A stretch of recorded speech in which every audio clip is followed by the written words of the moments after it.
India जो है वो उसने एशिया की सबसे बड़ी जो लार्जेस्ट फैक्ट्री है वो उसने उसको खोला है, इफ्तिताह किया है। एक तो ये है इंडिया फ्रांस यूएई।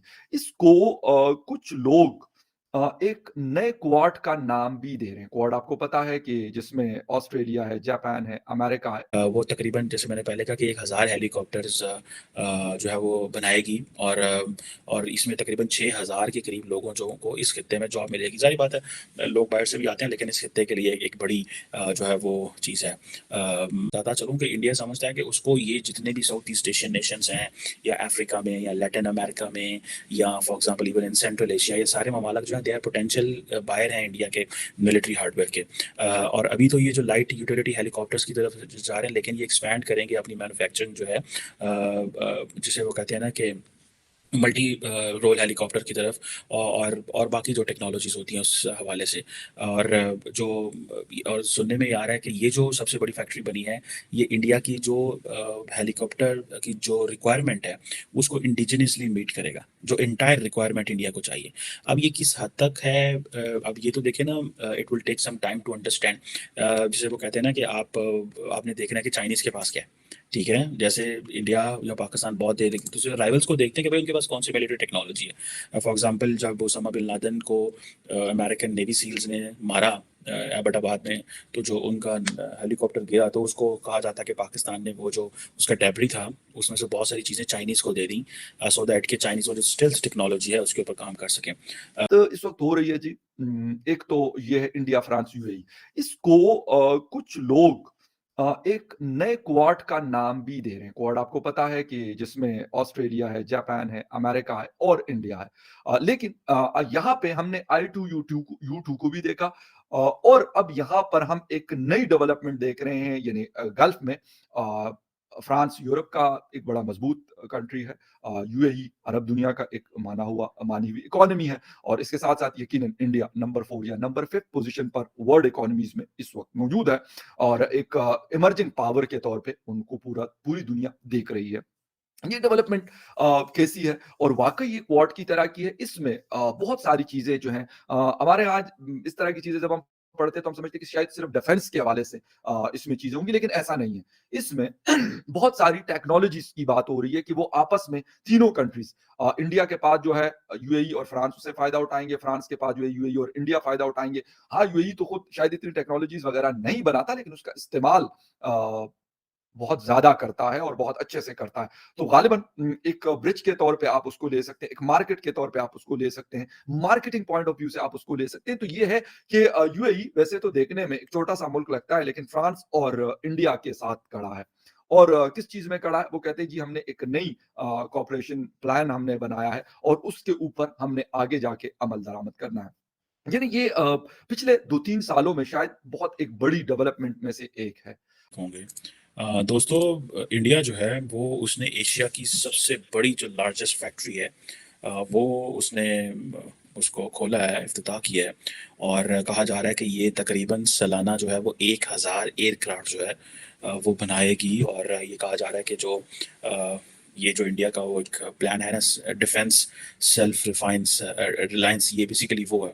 और ऑब्वियसली जो मेन चैलेंज है वो चाइना है एंड देन पाकिस्तान है। और इसके लिए इंडिया को ये फील ज़्यादा होता है कि चाइनीज़ जो है वो उनकी असर्टिवनेस बढ़ रही है।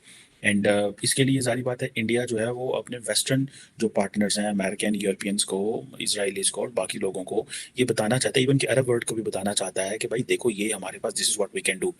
अगर मैं आप इसको ये बताऊं कि अब ज़ाहिर बात है ये इंडिया ने अपना जो डिफेंस बजट है वो तकरीबन डबल डिजिट जो है वो इंक्रीज़ की है, जो एनुअल डिफेंस बजट है। और असल जो वो जो टारगेट है वो तो उसका वो जिसे कहते हैं ना जियो पोलिटिकल राइवल जो है वो तो फिर चाइना ही है और इसके अलावा मेन या फिर पाकिस्तान है। और तकरीबन इंडिया ने जो 5.94 ट्रिलियन रुपीज़ जो कि 72.6 बिलियन डॉलर बनता है डिफेंस में फॉर 23-24 फाइनेंशियल ईयर के लिए किया है, जो कि 13% ज़्यादा है जो कि पिछले के हिसाब से। और अब सारी बात है उनको पता है कि ये पैसा जो है वो उनको लगाना पड़ेगा, क्योंकि चाइना जो है वो बिल्कुल सर पे बैठा हुआ है। पाकिस्तान के साथ उनके मसाइल चलते रहते हैं, लेकिन लार्जली जैसे मैंने पहले बताया कि they want to give a message to the West one thing, कि ये हमारी पोटेंशियल है, यहाँ ये हम कर सकते हैं, ताकि हम इंडिया की मजीद सपोर्ट की जाए और उनके साथ खड़ा हुआ जाए। सेकंड, इंडिया जो है वो समझता है कि हमें बेसिकली एक्सपोर्ट करना है, ठीक है, जो वो जिसे आप कहते हैं ना कि उनकी ये जो है कि आत्मनिर्भर भारत जो है कि सेल्फ रिलायंस एजेंडा जो है डिफेंस में, जो कि और कि जी ज़्यादा से ज़्यादा जो है ना डोमेस्टिक चीज़ें प्रोक्योर की जाएं। और अब ये जो चीज़ है कि इंडिया तकरीबन जिसे कहते हैं ना कि $72.6 बिलियन लगा रहा है, और इसमें इम्पोर्टेंट चीज़ ये है कि 1.63 ट्रिलियन रुपीस जो हैं, और वो जो डिफेंस आउटले के लिए हैं, वो इसमें जो है नए वेपन्स लेना, एयरक्राफ्ट, वॉरशिप्स और जो मिलिट्री हार्डवेयर के हवाले से हैं। अब ये चीज़ जो है ये एक जारी बात है, और इसी तरह वो 550 बिलियन जो डॉलर है, वो समझते हैं कि हमें ओवरऑल मिलिट्री हार्डवेयर पे this is what they have to उन्हें उन्हें लगाना पड़ेगा। इसमें से काफ़ी ज़्यादा पैसा जो वो समझते हैं कि $5 बिलियन के करीब मिलिट्री हार्डवेयर पे लगाना पड़ेगा। एनी हाउ ये एक जारी बात है, चीज़ बताता है हमें कि what Indians are thinking and how Indians are thinking. जैसे ये पहले बताया कि डबल डिजिट इंक्रीज है एनुअल डिफेंस में, और लार्जली अगर आपको याद हो कि मैंने इस प्लेटफॉर्म पे शेयर किया था कि इंडिया जो है वो India has been the largest arms importer in the world, और इसमें जो सिपरी वगैरह का डाटा है वो भी हम शेयर करते रहे। लेकिन पिछले कुछ अरसे से इंडिया ने लोकल डिफेंस प्रोडक्शन के ऊपर रिलाई करना शुरू कर दिया है।